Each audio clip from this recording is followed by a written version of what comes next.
Mutual फंडमध्ये तुमचे पैसे कोण सांभाळतं माहिती आहे का? ते म्हणजे एएमसी, असेट मॅनेजमेंट कंपनी.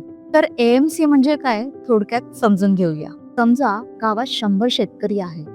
सगळ्यांकडे थोडे थोडे पैसे आहेत. सगळ्यांनी ठरवलं मिळून शेती करूयात. पण प्रश्न आहे, शेती कोण करणार? एएमसी म्हणजे सगळ्यांच्या वतीने शेती करणारा तज्ञ व्यवस्थापक.